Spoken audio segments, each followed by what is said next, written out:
Calpol 650 Calpol 650 ট্যাবলেটের প্রধান কাজ হল ব্যথা উপশম করা এবং জ্বর কমানো। এটি একটি অ্যানালজেসিক, ব্যথা উপশমকারী এবং অ্যান্টিপাইরেটিক জ্বর কমানোর ওষুধ। প্রধান কাজ এবং ব্যবহার। ক্যালপল 650-এর মূল উপাদান হল প্যারাসিটামল বা অ্যাসেটামিনোফেন এবং এর ক্ষমতা হল 650 মিলিগ্রাম। এর প্রধান কাজগুলি হল জ্বর কমানো, ফিভার রিডাকশন।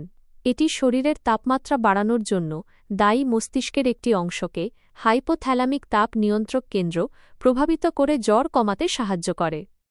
এটি সাধারণত যে কোনো ধরনের জ্বর, যেমন সাধারণ ফ্লু, ভাইরাসের সংক্রমণ, পোস্ট ভ্যাকসিনেশন জ্বর নিয়ন্ত্রণে কার্যকর। 2. ব্যথা উপশম, পেইন রিলিফ।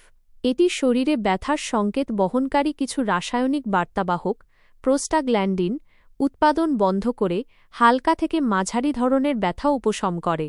এটি নিম্নলিখিত ধরনের ব্যথা কমানোর জন্য ব্যবহৃত হয়: মাথা ব্যথা, হেডেক, দাঁতের ব্যথা, টুথএচ, পেশির ব্যথা, মাসল এক্স, জয়েন্টের ব্যথা, জয়েন্ট পেইন বা আর্থ্রাইটিস, হালকা ব্যথা, মাসিকের ব্যথা, মেনস্ট্রুয়াল ক্র্যাম্পস, পিঠের ব্যথা, ব্যাক পেইন। গুরুত্বপূর্ণ সতর্কতা: এটি একটি ওভার দ্য কাউন্টার ওটিসি ওষুধ হলেও ক্যালপল 650-এর ডোজ প্রাপ্তবয়স্কদের জন্য। সঠিক ডোজের জন্য এবং আপনার স্বাস্থ্যের অবস্থার কথা মাথায় রেখে অবশ্যই চিকিৎসকের পরামর্শ নেওয়া উচিত। ডোজের চেয়ে বেশি ওষুধ বা ঘন ঘন প্যারাসিটামল সেবন করলে যকৃৎ, লিভার বা কিডনির ক্ষতি হতে পারে।